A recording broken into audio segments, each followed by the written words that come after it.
American ഏകപക്ഷീയതയുടെയും അപ്രമാദിത്വത്തിന്റെയും യുഗം അസ്തമിക്കുന്നു എന്നതിന്റെ വിളംബരമാണ് ബീജിംഗിൽ നിന്ന് നാം കേട്ടുകൊണ്ടിരിക്കുന്നത്. ലോകം ഇതുവരെ കണ്ടിട്ടില്ലാത്ത വിധം കരുത്തുറ്റ ഒരു ത്രികക്ഷി സഖ്യത്തിന്റെ ഉദയമാണ് ആഗോള രാഷ്ട്രീയ ഭൂപടത്തെ മാറ്റിമറിക്കുന്നത്.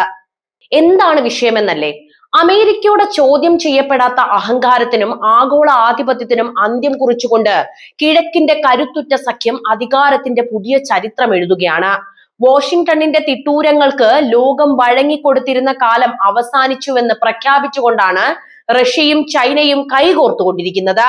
പശ്ചിമേഷ്യയിലെ അമേരിക്കൻ കടന്നുകയറ്റങ്ങൾക്കും അതുപോലെ പാശ്ചാത്യ ഉപരോധങ്ങൾക്കും മറുപടിയായി രൂപം കൊണ്ട ഈ മഹാസഖ്യം കേവലം ഒരു നയതന്ത്ര കൂട്ടായ്മ മാത്രമായിട്ട് നമ്മൾ നോക്കിക്കാണരുത്. മറിച്ച് അമേരിക്കൻ സാമ്രാജ്യത്വത്തിന്റെ തകർച്ചയും ഒരു പുതിയ ലോകക്രമത്തിന്റെ പിറവിയുമാണ് അടയാളപ്പെടുത്തപ്പെടുന്നത്. ഗ്രേറ്റ് ഹാൾ ഓഫ് പീപ്പിളിൽ നടന്ന ഒരു ചരിത്രപരമായ ഈ കൂടിക്കാഴ്ച ലോകത്തിന്റെ അധികാര കേന്ദ്രം പടിഞ്ഞാറ് നിന്ന് കിഴക്കോട്ട് പറിച്ചു നടപ്പെട്ടതിന്റെ ഔദ്യോഗിക പ്രഖ്യാപനമായിട്ടാണ് ലോകം ഇപ്പോൾ വിലയിരുത്തുന്നത്. വാർത്തയിലേക്ക് വരാം. അതിനു മുൻപ് റഷ്യ ചൈന ബന്ധത്തെ നിങ്ങൾ എങ്ങനെ നോക്കിക്കാണുന്നു എന്ന് കമന്റ് ആയിട്ട് രേഖപ്പെടുത്തുമല്ലോ. എന്താണ് ഇപ്പോൾ സംഭവിച്ചിട്ടുള്ളത് എന്നതിലേക്ക് നമുക്ക് നോക്കാം.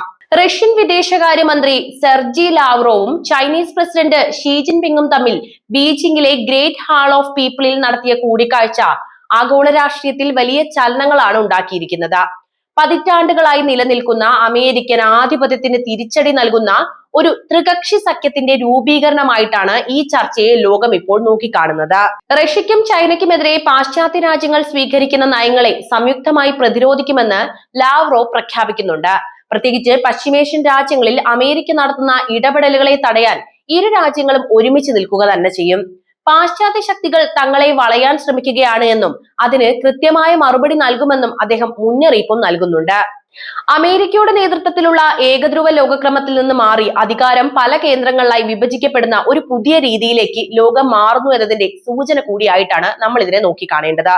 സാമ്പത്തികമായും സൈനികമായും റഷ്യയും ചൈനയും കൈകോർക്കുന്നത് അമേരിക്കയ്ക്ക് വലിയ വെല്ലുവിളി തന്നെയാണ് ഉയർത്തുന്നത് എന്ന കാര്യത്തിൽ സംശയമില്ല.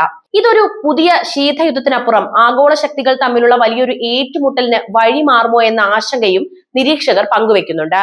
കൃത്യമായി പറയുകയാണെങ്കിൽ ലോകത്തിന്റെ നിയന്ത്രണം പടിഞ്ഞാറൻ രാജ്യങ്ങളിൽ നിന്ന് കിഴക്കോട്ട് നീങ്ങുന്നതിന്റെ സുപ്രധാനമായ ഒരു ഘട്ടത്തിലൂടെയാണ് ലോകം ഇപ്പോൾ കടന്നു പോകുന്നത് എന്ന് സാരം. എന്തായാലും പാശ്ചാത്യ രാജ്യങ്ങൾ ഏർപ്പെടുത്തിയ സാമ്പത്തിക ഉപരോധങ്ങളും നയതന്ത്ര ഒറ്റപ്പെടുത്തലുകളും റഷ്യയെ ചൈനയുമായി കൂടുതൽ അടുപ്പിക്കാൻ പ്രേരിപ്പിച്ച പ്രധാനപ്പെട്ട ഘടകങ്ങളാണ്.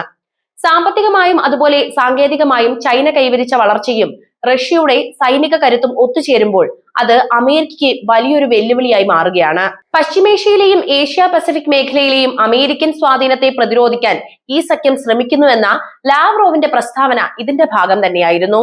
മറ്റൊരു പ്രധാനപ്പെട്ട കാര്യം അമേരിക്കൻ ഡോളറിനെ ആഗോള വ്യാപാരത്തിൽ മാറ്റി നിർത്താനുള്ള ശ്രമങ്ങളും പശ്ചിമേഷ്യൻ രാഷ്ട്രീയത്തിൽ ചൈന നടത്തുന്ന മധ്യസ്ഥ നീക്കങ്ങളും ഈ അധികാര കൈമാറ്റത്തിന്റെ വേഗത കൂട്ടുന്നത് തന്നെയാണ് എന്നതാണ്.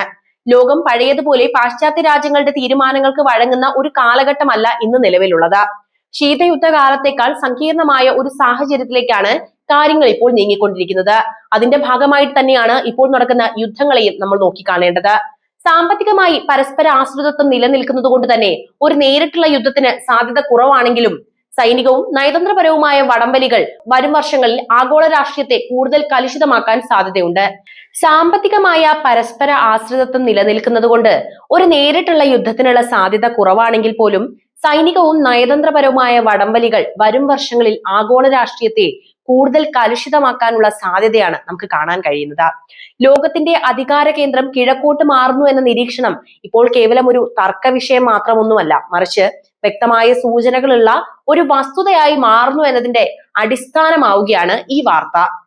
അമേരിക്കയെ സംബന്ധിച്ചിടത്തോളം രണ്ടാം ലോക മഹായുദ്ധത്തിന് ശേഷം അവർ കെട്ടിപ്പടുത്ത ആഗോള ക്രമത്തിന് നേരിട്ടുള്ള ഏറ്റവും വലിയ ഭീഷണി തന്നെയാണിത്. പ്രധാനമായും 4 തലങ്ങളിലാണ് ഈ റഷ്യ ചൈന സഖ്യം അമേരിക്കയ്ക്ക് വെല്ലുവിളി ഉയർത്തുന്നത്. ഒന്നാമതായി ഇതൊരു ജിയോ പൊളിറ്റിക്കൽ എൻസൈക്കിൾമെന്റ് ആണ്. പണ്ട് സോവിയറ്റ് യൂണിയനെ ഒറ്റപ്പെടുത്താൻ അമേരിക്കയ്ക്ക് സാധിച്ചിരുന്നുവെങ്കിൽ ഇന്ന് ചൈനയുടെ സാമ്പത്തിക ശേഷിയും റഷ്യയുടെ സൈനിക ഊർജ കരുത്തും ഒന്നിക്കുന്നത് അമേരിക്കയെ പ്രതിരോധത്തിലാക്കുന്ന ഘടകങ്ങളാണ്. യൂറോപ്പിൽ റഷ്യയും ഏഷ്യ പസഫിക് മേഖലയിൽ ചൈനയും ഒരേ സമയം സമ്മർദ്ദം ചെലുത്തുമ്പോൾ രണ്ട് മുന്നണികളിൽ ഒരേപോലെ പോരാടാൻ അമേരിക്ക നിർബന്ധിതരാകുകയാണ്. ഇത് അമേരിക്കൻ സൈനിക വിന്യാസത്തിന്റെ വ്യാപ്തി കുറയ്ക്കുകയും ചെയ്യുന്നുണ്ട്. രണ്ടാമത്തെ കാര്യം സാമ്പത്തികമാണ്. ഡോളറിന്റെ ആധിപത്യം തകർക്കുക എന്ന ലക്ഷ്യത്തോടെയുള്ള ഡി ഡോളറൈസേഷൻ നീക്കങ്ങൾ ഈ സഖ്യം ശക്തമാക്കുന്നുണ്ട്. ആഗോള വ്യാപാരത്തിൽ ഡോളറിന് പകരം സ്വന്തം കറൻസികൾ ഉപയോഗിക്കാൻ ഇവർ രാജ്യങ്ങളെ പ്രേരിപ്പിക്കുകയും ചെയ്യുന്നു. ഡോളറിന്റെ മൂല്യം ഇടിയുന്നത് അമേരിക്കയുടെ സാമ്പത്തിക ഉപരോധങ്ങളുടെ മൂർച്ച കുറയ്ക്കാനുള്ള കാരണവുമാകും. ലോകത്തിന്റെ ബാങ്കർ എന്ന പദവി അമേരിക്കയ്ക്ക് നഷ്ടപ്പെടുന്നത് അവരുടെ ആഗോള സ്വാധീനത്തെ സാരമായി ബാധിക്കുകയും ചെയ്യും. മൂന്നാമതായി സഖ്യകക്ഷികളുടെ വിശ്വാസ്യതയിലുണ്ടായ മാറ്റം തന്നെയാണ്. സൗദി അറേബ്യ, ഇറാൻ തുടങ്ങിയ പശ്ചിമേഷ്യൻ ശക്തികൾക്കിടയിൽ ചൈന നടത്തുന്ന മധ്യസ്ഥ നീക്കങ്ങൾ അമേരിക്കയെ അമ്പരപ്പിച്ചിട്ടുണ്ട്. ദശകങ്ങളായി അമേരിക്കയുടെ തട്ടകമായിരുന്ന പശ്ചിമേഷ്യയിൽ ചൈന സമാധാന ചർച്ചകൾക്ക് നേതൃത്വം നൽകുന്നത് ആഗോളതലത്തിൽ അമേരിക്കയുടെ ഡിപ്ലോമാറ്റിക് പവർ കുറയുന്നതിന്റെ സൂചന തന്നെയാണ്. തങ്ങളെ സംരക്ഷിക്കാൻ അമേരിക്ക തന്നെ വേണമെന്ന പഴയ നിർബന്ധ ബുദ്ധി പല രാജ്യങ്ങൾക്കും ഇപ്പോൾ കുറഞ്ഞു വരികയുമാണ്. നാലാമതായി ഒരു സമാന്തര ലോകക്രമത്തിന്റെ നിർമ്മാണമാണ് നടക്കുന്നത്. G7 പോലുള്ള പാശ്ചാത്യ കൂട്ടായ്മകൾക്ക് ബദലായി ബ്രിക്സ്, ഷാങ്ഹായ് കോർപ്പറേഷൻ ഓർഗനൈസേഷൻ എന്നിവയെ റഷ്യയും ചൈനയും വളർത്തിയെടുക്കുന്നുണ്ട്. ഇത് ആഗോള തീരുമാനങ്ങളിൽ അമേരിക്കയുടെയും യൂറോപ്പിന്റെയും വീറ്റോ അധികാരത്തെ ചോദ്യം ചെയ്യുന്നതാണ്. ചുരുക്കി പറഞ്ഞാൽ ലോകം ഒരു മൾട്ടി പോളാർ ഘടനയിലേക്ക് മാറുന്നത് അമേരിക്കയുടെ ഏകപക്ഷീയമായ തീരുമാനങ്ങൾ നടപ്പിലാക്കാനുള്ള കഴിവിനെ പൂർണ്ണമായും ഇല്ലാതാക്കും. ഇതൊരു ചെറിയ തർക്കമല്ല, മറിച്ച് 1945 ശേഷമുള്ള ലോക ചരിത്രത്തിലെ ഏറ്റവും വലിയ അധികാര കൈമാറ്റത്തിനുള്ള തയ്യാറെടുപ്പാണ്. അമേരിക്കയുടെ സൈനിക മേധാവിത്വത്തെക്കാൾ അവരുടെ സാമ്പത്തിക നയതന്ത്രത്തെ തകർക്കുക എന്നതാണ് ഈ സഖ്യത്തിന്റെ പ്രധാന ലക്ഷ്യം. അത് വിജയിച്ചാൽ ലോകം കണ്ട ഏറ്റവും വലിയ രാഷ്ട്രീയ അട്ടിമറിയായി ഇത് മാറുമെന്ന കാര്യത്തിലും സംശയമില്ല. ഇപ്പോഴത്തെ സാഹചര്യം വിലയിരുത്തുമ്പോൾ അമേരിക്കയുടെ പശ്ചിമേഷ്യൻ നയങ്ങൾക്കെതിരെ പാശ്ചാത്യ ലോകത്ത് തന്നെ ഉണ്ടാകുന്ന വിള്ളലുകൾ റഷ്യ ചൈന സഖ്യത്തിന് വലിയ രാഷ്ട്രീയ മൂലധനമാണ് നൽകുന്നത് എന്ന് മനസ്സിലാക്കാവുന്നതാണ്. ഈ സാഹചര്യം അവർക്ക് എങ്ങനെയൊക്കെ അനുകൂലമാകുമെന്നല്ലേ നമുക്ക് പരിശോധിക്കേണ്ടതുണ്ട്. പാശ്ചാത്യ രാജ്യങ്ങൾക്കിടയിലുള്ള ഐക്യമില്ലായ്മയാണ് ഇതിൽ പ്രധാനമായിട്ട് പറയാനുള്ളത്. അമേരിക്കയുടെ യുദ്ധക്കൊതിയും അത് സൃഷ്ടിക്കുന്ന സാമ്പത്തിക ബാധ്യതകളും യൂറോപ്യൻ രാജ്യങ്ങളെ തളർത്തുന്നുണ്ട്.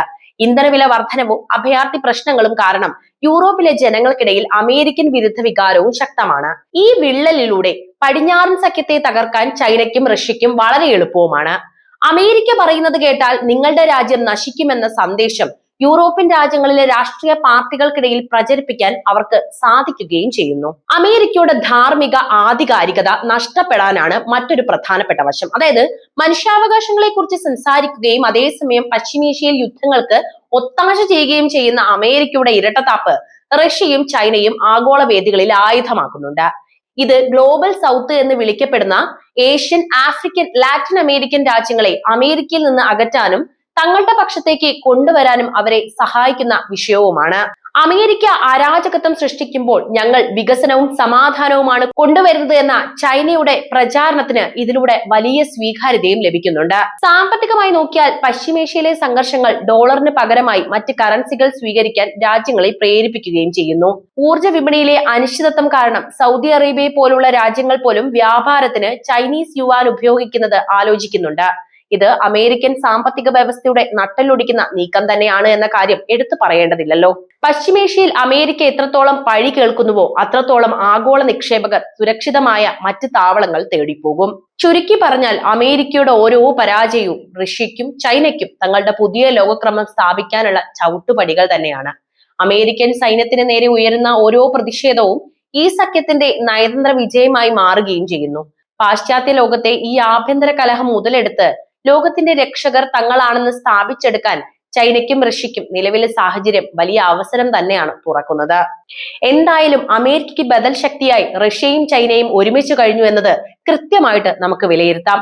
അതിനെതിരെ എന്തൊക്കെയാണ് അമേരിക്ക ഇനി നടത്താൻ പോകുന്നത് എന്ന് ഇനിയുള്ള ദിവസങ്ങളിൽ മാത്രമാണ് നമുക്ക് അറിയാൻ കഴിയുക.